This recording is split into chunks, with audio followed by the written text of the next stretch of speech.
Let me tell you something that most people will never admit. Confidence isn't something you're born with. It's something you build. And the truth is, the world doesn't wait for you to feel ready. It moves fast. And if you don't step up with conviction, life will choose for you. Confidence is not arrogance. It's not loud. It's not fake. It's quiet, steady power. It's knowing who you are before anyone else does. Confidence is the key. Not a key, the key. And once you own it, no door is ever truly closed again. Every person has a story. A journey filled with victories, yes, but also mistakes, heartbreaks, and dark moments that we sometimes wish we could erase. But here's the truth no one wants to face. The parts of your story that you're ashamed of are the very pieces that carry your power. We're taught to hide the mess, to cover up the failures, to only show the highlight reel. But confidence doesn't grow in a filtered, polished version of your life. It grows when you have the courage to look at everything you've lived through and say, this is me. This is where I've been. And this is why I deserve to be here. Most people think confidence comes from achieving something impressive, from titles, money, or approval. But real confidence begins long before the applause. It starts the moment you stop running from your past and decide to own it. It starts when you stop cringing at your younger self and begin to thank them for surviving what they did. When you realize that the parts of you that once made you feel broken are actually what make you whole, everything changes. You stop shrinking in rooms filled with people who seem more together because you understand they haven't walked your road. And there's power in that. The world constantly tells us to be more successful, more perfect, more like someone else. But what if your real strength came from being exactly who you are? What if the cracks in your story weren't signs of weakness, but signs of resilience? Confidence is not about pretending you've never fallen. It's about showing up with the scars and still choosing to stand tall. It's not about erasing your story to fit someone else's definition of worthy. It's about rewriting the narrative on your terms. Because when you can look at your life with all its flaws and detours and still believe you have value that's unshakable, people will try to define you by your past. They'll try to box you into the version of yourself they're most comfortable with. But here's what they don't realize. Your past didn't break you, it built you. And every time you refuse to be ashamed of what you've lived through, you take back your power. Owning your story doesn't mean you're proud of every decision. It means you're not going to let shame dictate your future. It means you're choosing to see the strength that came from the struggle, not just the pain. And when you truly own your story, something incredible happens. You become untouchable. Not in an arrogant way. Not because you're better than anyone. But because you stop needing validation to feel worthy. You stop chasing approval because you've already approved of yourself. You stop editing your truth to make other people comfortable. And you start living in a way that feels honest, raw, and real. That kind of confidence is rare. That kind of confidence shifts rooms. Not because you're loud, but because your presence is rooted in truth. So if you're still waiting for the perfect version of yourself to show up before you can feel confident, stop. That version doesn't exist. And she doesn't need to. The version of you right now, the one with the doubts, the lessons, the baggage, is more than enough. But only if you stop hiding her. Your story has already given you everything you need. Now it's your job to step into it. Unapologetically. Because confidence doesn't come from perfection, it comes from ownership. And the day you decide to stop hiding is the day you start leading. Confidence dies in the waiting room of life. So many people are stuck there waiting. Waiting for the right time, waiting for permission. Waiting for someone to validate their worth before they take the first step. But here's the harsh truth. No one is coming to hand you the green light. Life isn't a school assignment where you raise your hand and ask for approval before speaking. Out here, in the real world, the ones who succeed are the ones who decide they belong long before anyone tells them they do. Confidence begins the moment you stop waiting and stop quoting and start acting. There's this dangerous myth we've been sold that confidence is granted. That one day someone more powerful, more successful, or more important than us will recognize our worth in you and finally give us permission to rise. That's a lie. The people who make an impact in this world don't ask for a seat at the table. They take it. Not with arrogance, but with conviction. Because deep down, they understand something most people don't. You were never meant to ask permission to be great. You were meant to be it. Not because someone said so, but because you chose to. You've been told to stay in your lane, to earn your turn, to wait until you're ready. But what if that lane was never built for you? What if the very idea of waiting is keeping you stuck in a life far smaller than what you're capable of? Confidence doesn't come from staying quiet until someone invites you to speak. It comes from using your voice even when it shakes. It comes from walking into rooms where you don't feel like you belong and deciding to belong anyway. Because the truth is, belonging is not something you're given. It's something you claim. People often confuse confidence with arrogance, but the two couldn't be more different. Arrogance is loud and insecure, it demands attention. Confidence is quiet and grounded, it holds presence. And you don't develop that kind of presence by playing small. You don't build confidence by sitting in the background, hoping someone notices your potential. You build it by stepping forward uninvited, unannounced, and saying, I'm here. I have something to give. And I'm not shrinking to make you comfortable. That's not ego. That's self-respect. That's what happens when you stop needing permission to show up fully. Think about the people you admire. The ones who inspire you. The ones who radiate power just by walking into a room. They didn't get there by waiting for someone to pick them. They didn't ask for reassurance every time they had a new idea. They acted. They moved even when they doubted themselves, even when they were terrified. They took up space not because they were the smartest or the best, but because they believed they had the right to. And belief more than talent or luck is what opens doors. Confidence begins where hesitation ends. And maybe that's what you need to hear today. That you don't need another person's approval to pursue the life you want. That you don't have to water yourself down to fit in. That you're allowed to want more. The life you want. That you don't have to water yourself down to fit in. That you're allowed to want more and you're allowed to go after it without checking in with everyone else first. Confidence isn't loud. It's not flashy. It's a decision. A decision to stop asking, am I allowed? And start declaring, I'm ready. And when you make that shift, when you stop waiting for permission and start moving with purpose, everything changes. Because confidence isn't found in the waiting. It's found in the doing. If you're serious about building real confidence, you have to get comfortable being uncomfortable.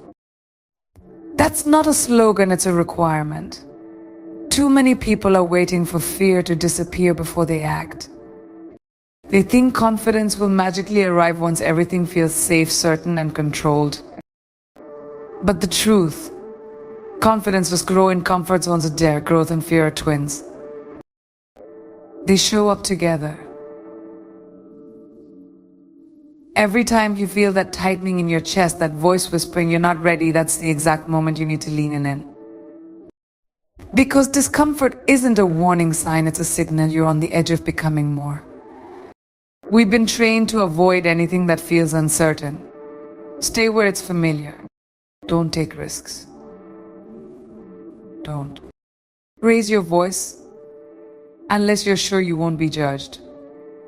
But what if judgment is the very thing that shapes your strength? What if discomfort is your classroom and the lesson is your own power? Confidence doesn't show up when everything is perfectly aligned. It shows up when nothing is, and you do it anyway. When you choose courage over convenience. When you take the shot, even when your hands are shaking. Because every time you stretch beyond what's comfortable, you expand what's possible. Think about it. When was the last time you truly grew from something that felt easy? You didn't become stronger by staying safe. You became stronger when you were challenged, when you were scared, when everything in you wanted to back down, but you didn't. That's where confidence is born. Not in comfort, but in conflict. Not in stillness, but in struggle. Every uncomfortable situation is an opportunity to prove to yourself that you can do hard things. That you can survive what you once thought would break you. That you can rise without a guarantee.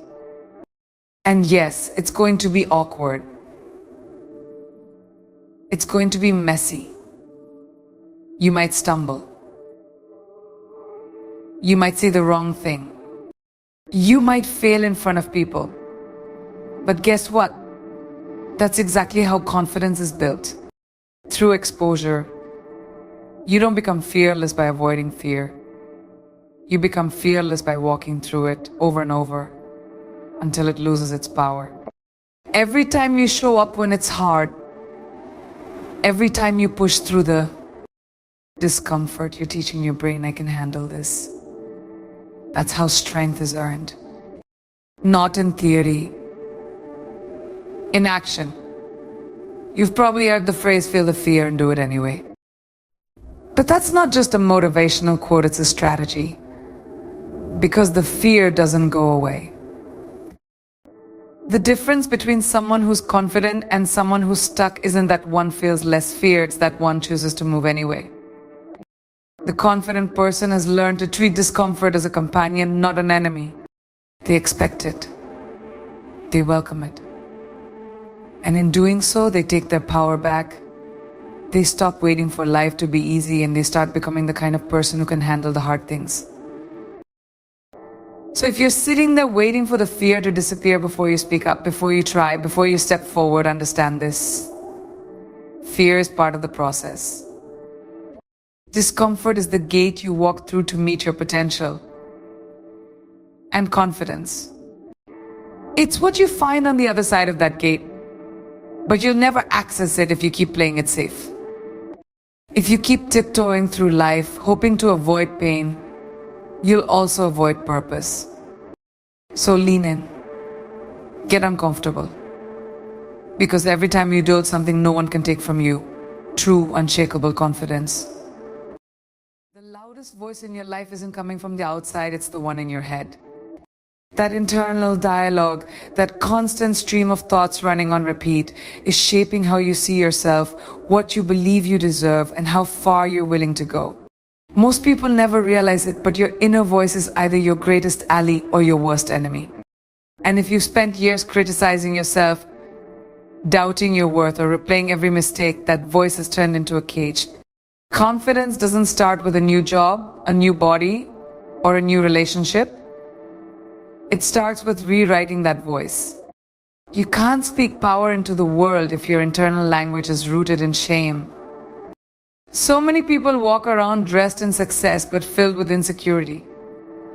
And it's because their inner voice is still stuck in old beliefs. I'm not good enough.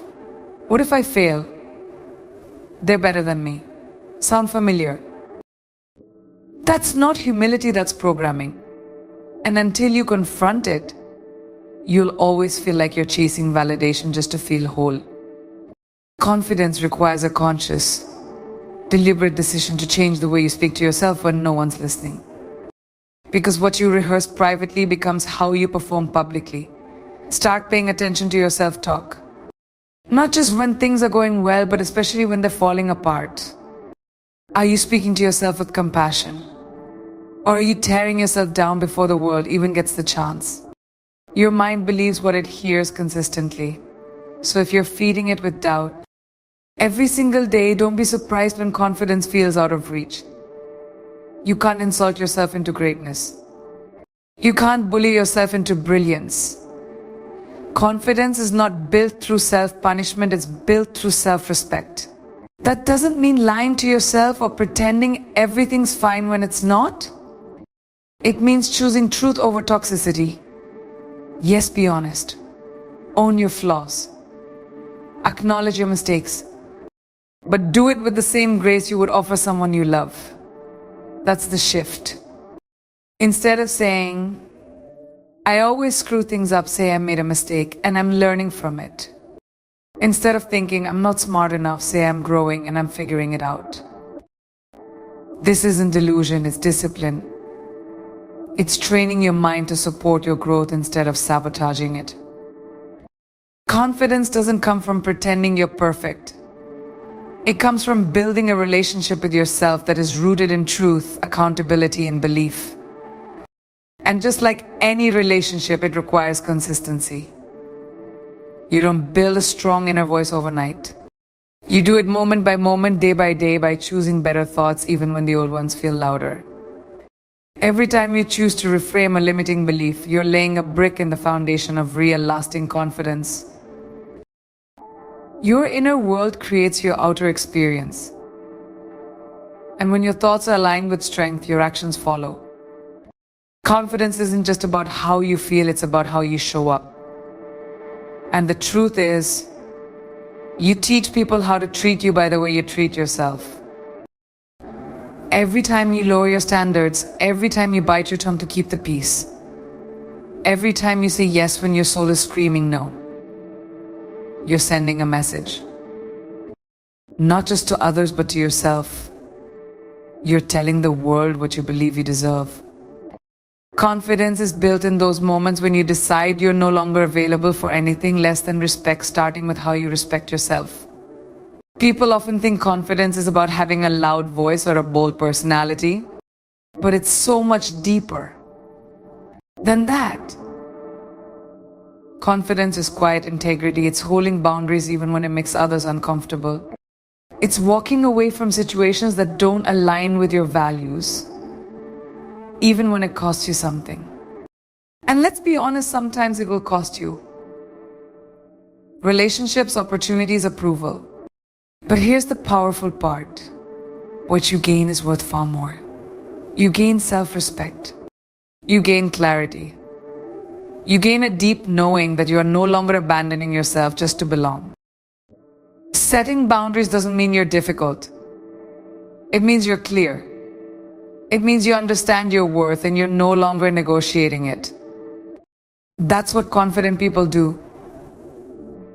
They don't beg to be chosen. Let that shake you. That resistance is proof that your boundaries are working. You're disrupting the system. They were comfortable in the one where your silence served their convenience. And let's be real, if someone's love depends on your silence, it was never love. Confidence is knowing you can walk away from the wrong thing and still be whole. It's also knowing that you don't have to be accessible to everyone. Not every message deserves a reply. Not every invitation requires a yes. You don't owe your energy to people who drain it. Confidence allows you to say, I'm not for everyone, and that's okay. It allows you to prioritize your well-being without guilt. It allows you to create space between you and anything that makes you question your value. And in that space, something powerful happens. You reconnect with yourself. You remember that peace isn't passive, it's a choice. A radical, intentional choice. So many people are exhausted not because they're doing too much, but because they're doing too much for the wrong people. Confidence means doing a deep audit of your life and asking, what am I allowing that's costing me my peace? And then making the decision to remove it, even if it's uncomfortable. Because when you start honoring yourself, not just with your words, but with your actions, you stop attracting situations that require you to fight for your worth. You don't have to prove anything. You just have to stop settling. And in that decision, real, lasting confidence is born. Confidence isn't about having all the answers, it's about having the courage to keep going when you don't. The myth that confident people never doubt themselves is one of the biggest lies we've been fed. They do doubt. They do fear. But the difference is they don't let those emotions define them. They understand that confidence isn't about being fearless, it's about being brave in the face of fear. It's the decision to keep showing up even when your hands are shaking, your voice is trembling, and the path ahead is unclear. Confidence isn't a lack of fear, it's a refusal to be controlled by it. Resilience is the backbone of confidence. You want to know how confident people are made? Through failure, through rejection, through moments of total breakdown. They've been knocked down, embarrassed, criticized, but they didn't stay there. They got back up scarred but stronger. And every time they rose, they built another layer of confidence, not from success, but from survival. Confidence grows when you realize you've survived what you once thought would destroy you. When you've been through the storm and you come out standing, you don't need anyone to validate your strength. You know it because you've lived it. It's easy to feel strong when everything is going your way. But what happens when it's not? What happens when the deal falls through?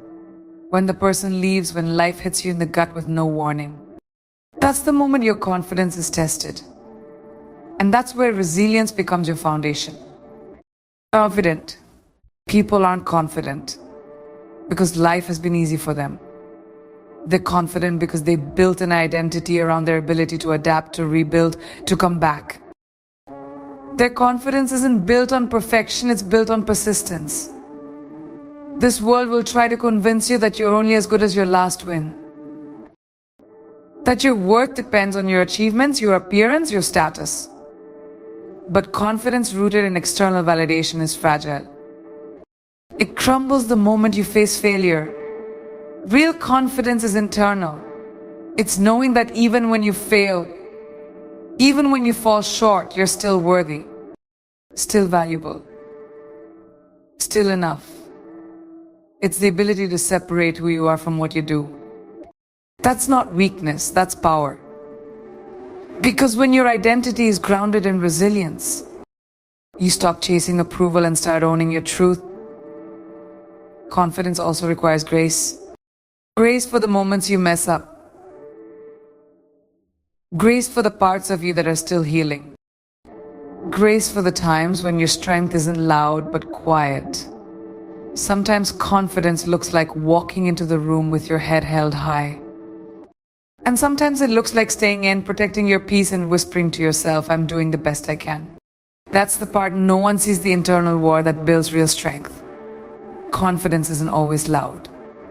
Sometimes it's simply refusing to give up on yourself, even on your worst day.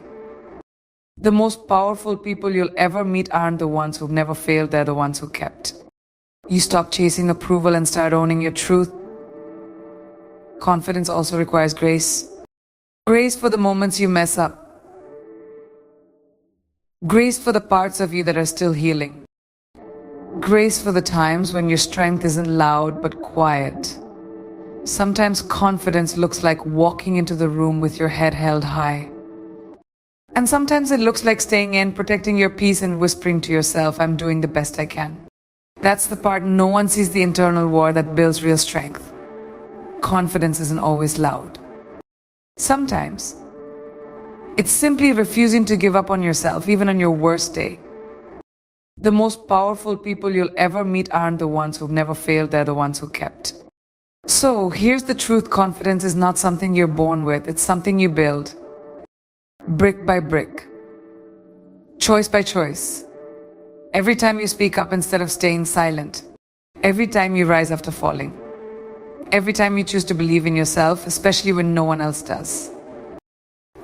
That's when it's built. Confidence is not loud arrogance, it's quiet power. It's knowing who you are, standing in it unapologetically and never shrinking to make others comfortable. You don't wait for permission, you don't chase approval. You decide this is who I am, and I'm enough. And when you truly believe that, nothing can shake you.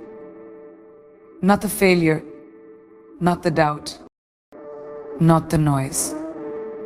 Because confidence isn't the destination. It's the way you show up for yourself every single day.